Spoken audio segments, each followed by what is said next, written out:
Pengadaan bus Transjakarta merupakan bagian dari upaya pemerintah DKI mengatasi kemacetan di kota Jakarta.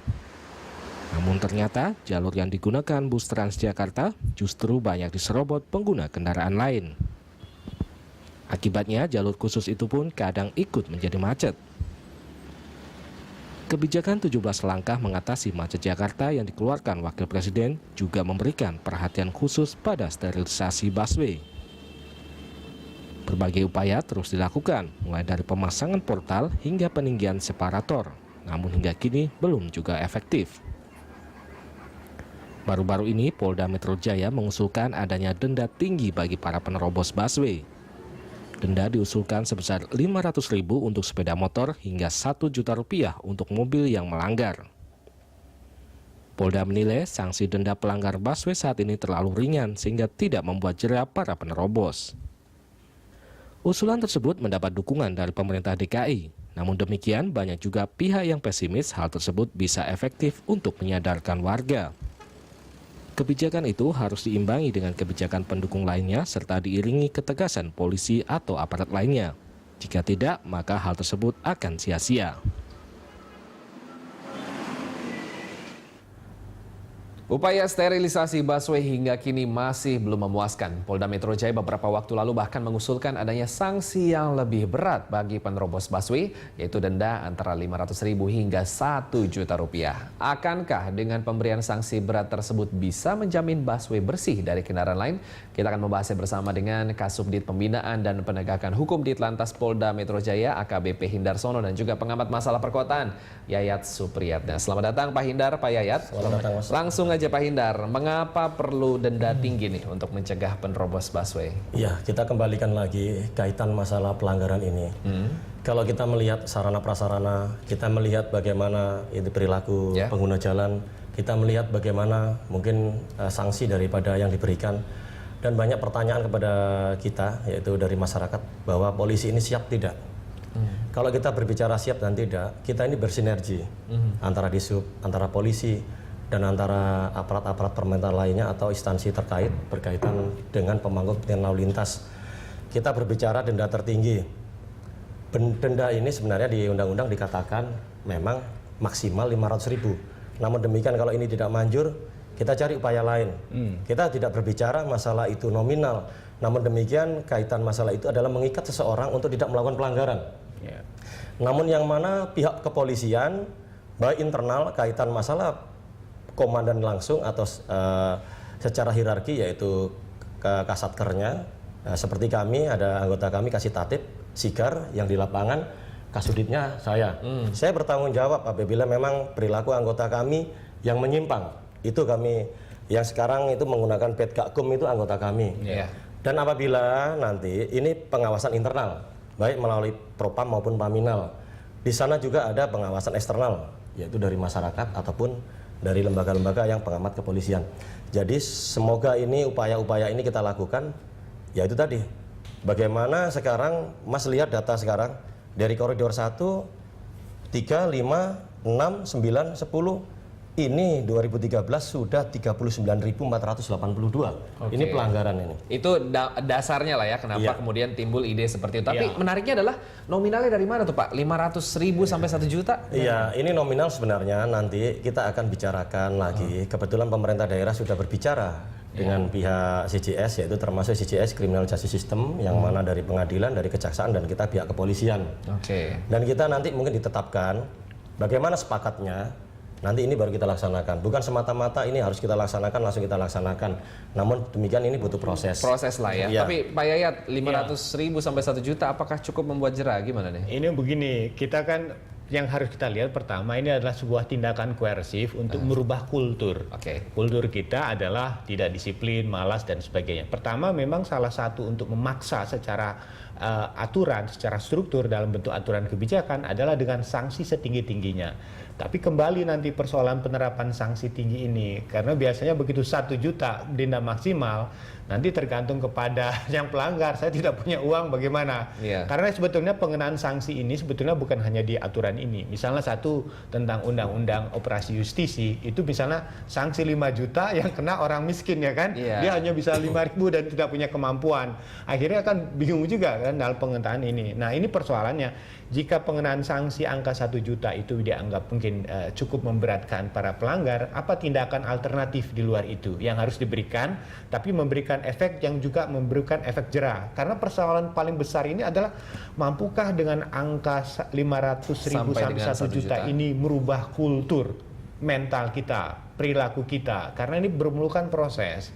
Jadi yang kedua yang menjadi pertanyaan tadi, saya setuju bahwa ini kan yang kedua yang harus selain membangun kultur baru, tapi juga strukturnya, organisasi pelembagaannya harus benar-benar siap.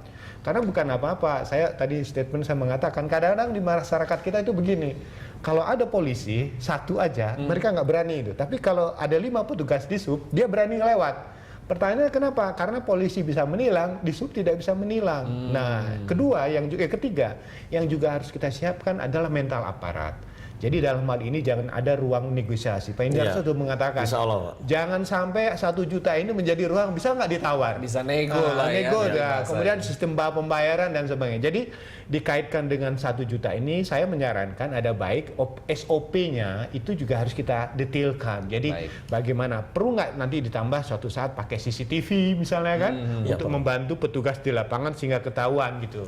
Itu dari segi SOP, sinergi antara lembaga seperti itu. Tapi apakah dengan ancaman berat seperti itu bisa membuat jera masyarakat? Nah, ini proses. Karena begini, kita kan membangun struktur kebijakan aturan itu bisa juga membangun merubah kultur. Tapi menjadi pertanyaan, kuat mana aturan atau kultur?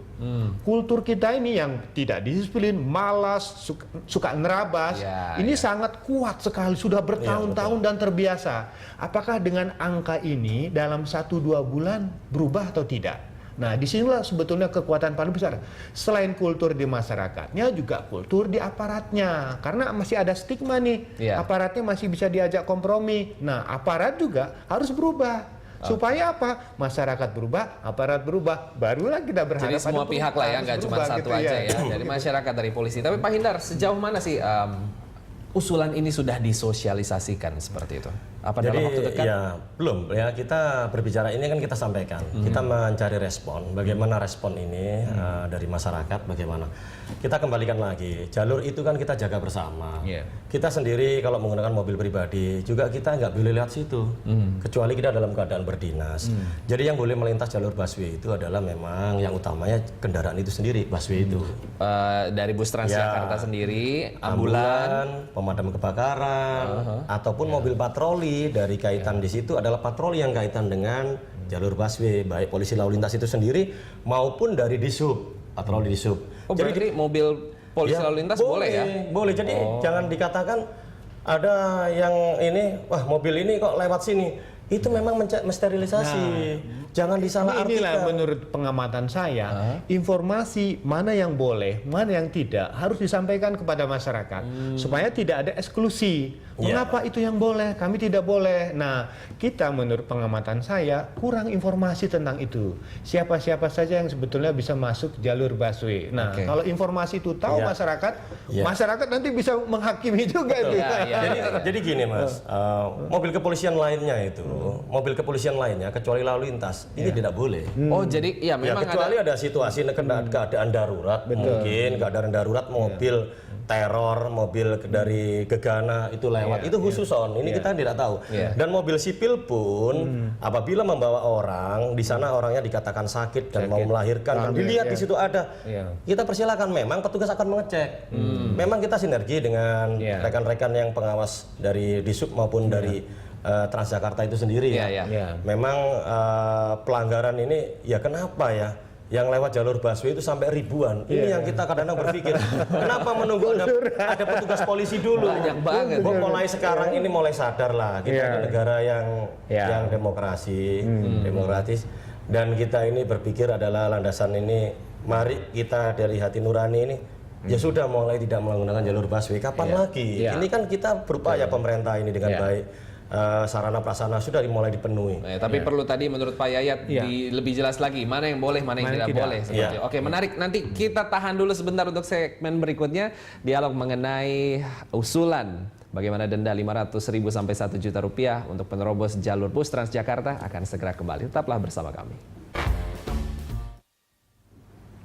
Kita lanjutkan dialog kita mengenai wacana denda 500.000 hingga 1 juta rupiah untuk penerobos jalur bus Transjakarta dengan Pak Hindar dan Pak Yayat. Pak Hindar, kesan bahwa denda ini begitu besar gitu kan? Ada orang yang nanti coba-coba nego di lapangan, kesannya polisi bisa diajak damai seperti itu. Jangan-jangan denda besar ini bisa jadi peluang korupsi loh? Gimana Pak? Kita sendiri akan kontrol, kita akan berikan sanksi yang tegas. Jadi gini, itu denda yang kita sampaikan, mungkin ini kan wacana masih, kita upayakan. 500 dan 1 juta. Namun demikian, apabila saat ketangkap tidak menggunakan, tidak memiliki SIM, tidak memiliki STNK, itu beda lagi. Dan dia tidak menggunakan safety belt.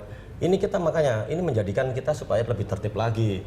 Dan apabila ini pelanggaran tidak diambil, ini upaya sudah kita laksanakan. Ini udah berjalan. Apabila pelanggaran itu tidak diambil, tidak menghadiri sidang, maka akan kita kumpulkan data itu, kita kirimkan kepada satuan dari Satpas ataupun Samsat untuk pemblokiran nama tersebut atau kepemilikan kendaraan supaya selesaikan denda dulu, baru kita proses. Ini upaya-upaya, jadi tidak semata-mata kita langsung blokir. Jadi bertahap lah ya. Iya, mereka tidak bisa tidak mau mengambil, tidak menghadiri sidang, oke, baru kita langsung lakukan blokir. Maka blokir itu akan membuat masyarakat akan berpikir, nanti kalau nggak disiplin, nggak tertib, urusannya seperti ini. Panjang, dan semoga kita ini kan berusaha nih, aparat kita, termasuk kami sendiri dari Subdit Gakum Polda Metro Jaya akan berusaha. Siapapun mohon anggota yang menerima suap itu tolong dicatat nama, terutama nama yang jelas, pangkatnya, satuannya dilihat, bednya di sini Metro Jaya. Kadang-kadang tapi ada ditutup jaket Pak, namanya aja nggak kelihatan, ditanya namanya. Boleh masyarakat minta Pak mohon dibuka identitasnya, karena polisi ini petugas di lapangan wajib untuk memperlihatkan identitas sejelas-jelasnya, satuannya mana, namanya siapa. Boleh difoto Pak? Boleh foto. Ntar polisi nggak mau difoto lagi. Bukan, lah ini difoto untuk apa? Kalau memang untuk sebagai bukti, nggak masalah. Ini kan kita kalau benar ngapain takut? Gimana Pak Yayat? Ini ada kasus menarik di Mampang beberapa waktu yang lalu itu ada polisi palsu dia. Nah, ini polisi palsu menggunakan atribut, dia nangkepin orang yang masuk jalur busway. Polisi gadungan ya, Pak? Gadungan ya, polisi gadungan, mohon maaf. Jadi itu ada kasus bahwa ternyata ada orang juga melihat celah itu untuk mendapatkan income. Itu juga. Nah, yang kedua yang menarik, saya setuju bahwa sanksi ini juga harus tegas kepada masyarakat, tapi saya juga punya saran bagaimana petugas yang melakukan pelanggaran pun dikenain sanksi yang lebih tinggi. Itu pasti, Pak. Nah, jadi menurut saya begini, masyarakat kalau tadi diminta untuk mengadukan satu sisi, nah orang yakin kita membangun kultur bahwa aparat bersih, masyarakat bersih. Aparat tertib, masyarakat akan lebih tertib. Dua-dua pihak akan saling menunggu. Nah, akan saling berinteraksi. Jadi di sini adalah proses namanya sebuah proses sosial. Kekuatan struktur yang dominan dalam arti aparat yang tegas itu memang akan berpengaruh terhadap perilaku masyarakat yang berubah. Tapi masyarakat juga akan melihat apakah dengan struktur dan kultur yang baru dari aparat yang lebih bersih itu akan membuat orang akan yakin kita membangun budaya disiplin bersama-sama. Jadi satu-satunya saran menurut pendapat saya bahwa harus ada keterbukaan di pihak kepolisian. Jadi orang tahu bahwa kalau masyarakat kena sanksi 1 juta, polisi yang melakukan ini berapa juta nih? Itu gimana Pak Hindar kalau kita ada sekarang gamifikasi ya. Jadi masyarakat boleh memfoto, mengupload ke TMC langsung dikirim. Mungkin teman-teman sebagian ada yang tahu. Itu langsung sampaikan aja. Jadi ada polisi yang memang menerima uang suap, foto langsung kirim. Mesti masyarakat jadi berani ya, berani. Foto walaupun polisi nggak mau difoto nih. Bukan Mas, jadi gini, bukan nanti sekarang gini, saya petugas Mas, Pak, tolonglah Pak, rumah saya jauh. Kita kadang-kadang sebagai polisi, kita hanya menegur Pak secara lisan.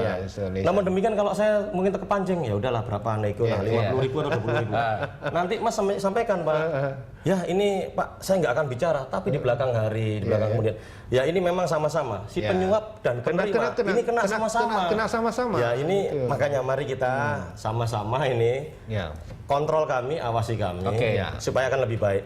Dan sekarang ini jalur lawan arus Pak. Lawan arus ini sudah 25.000 kita tindak.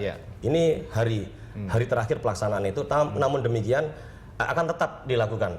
Dan besok kalau tidak salah Mas Christian, kita akan selama 1 bulan akan kita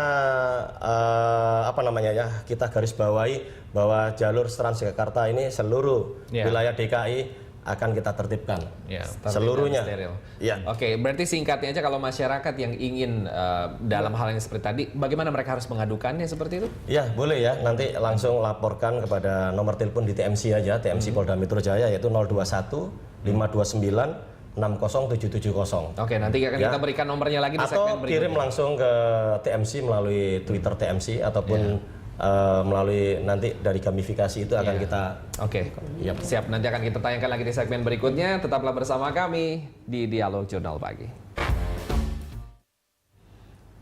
Ya, ada masih dalam dialog mengenai denda tinggi bagi penerobos jalur bus Transjakarta. Tadi Pak Yayat sudah berbicara sebelumnya bahwa harus ada 2 sisi, dari masyarakat, polisi sama-sama saling kontrol. Lalu Pak Hindar mengatakan bahwa kalau nanti ada petugasnya di lapangan yang macam-macam, masyarakat boleh ajukan bukti dengan foto dan juga bisa lewat pengaduan telepon ke nomor telepon yang ada di layar Anda saat ini 021 529 60770 atau juga bisa menggunakan Twitter. Ini lebih bisa lebih jauh lagi lewat Twitter @tmc_polda_metro, kurang lebih seperti itu. Nah, ini berkaitan dengan media sosial. Ini menarik nih Pak Hindar dan juga Pak Yayat.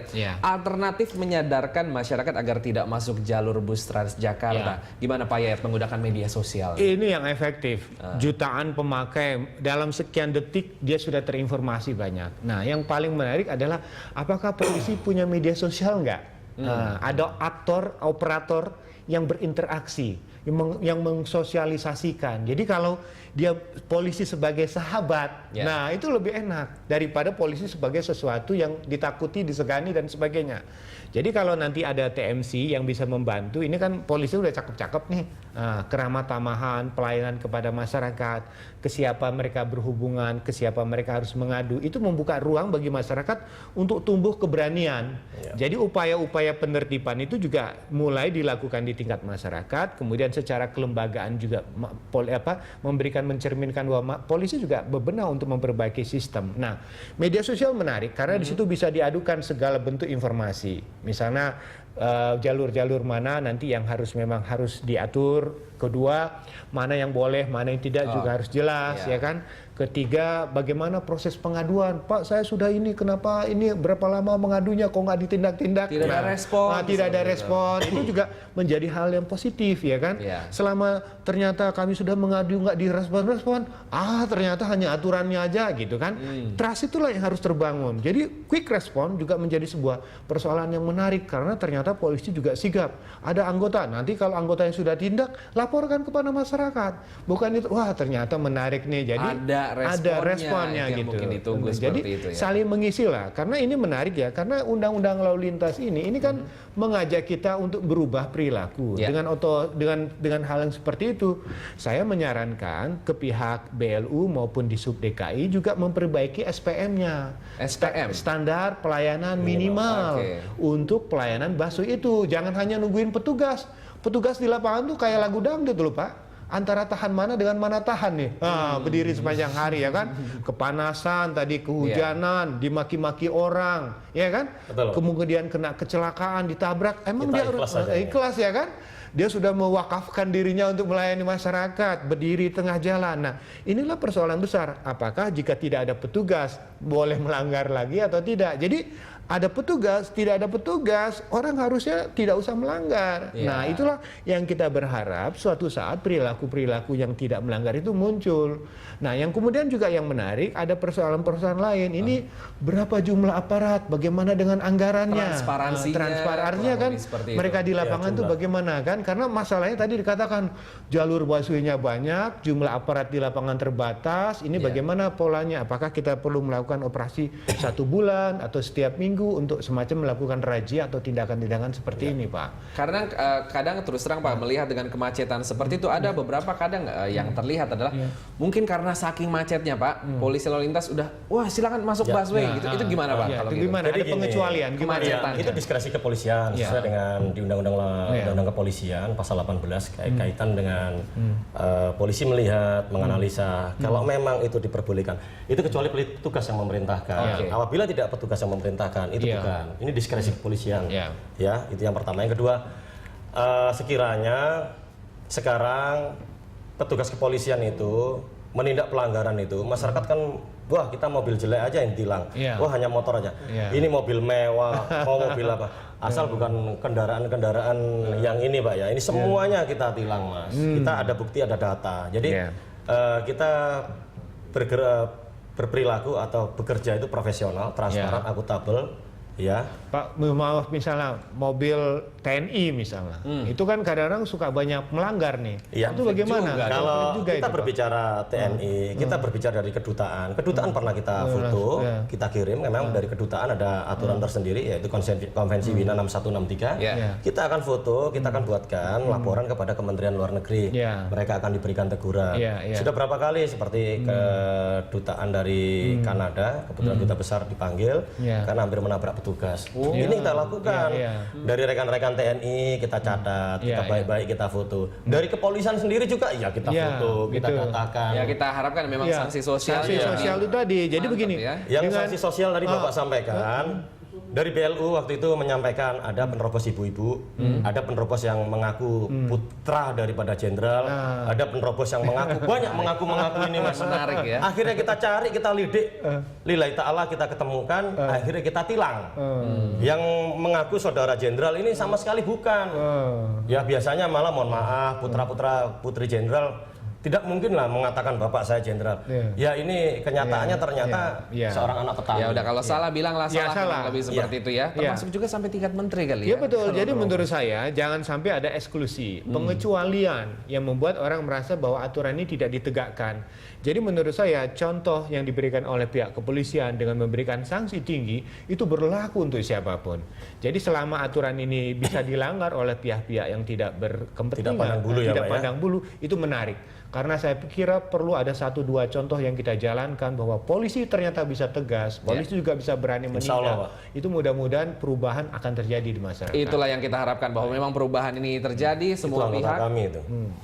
Oh iya. Anggota Gakum itu Mas. Ini bukti-bukti foto ya bahwa bagaimana penegakan hukum dan juga keadaan jalur bus Transjakarta. Kita harapkan perbaikan semua pihak ya Pak ya. Dari masyarakat dan juga karena kepolisian. sebagai pengguna saya juga berharap ada perubahan. Baik, terima kasih Pak ya. Terima kasih Pak Hindar atas kedatangannya di Berita 1. Dan demikian dialog kita mengenai denda tinggi, wacana untuk pelanggar jalur bus Transjakarta.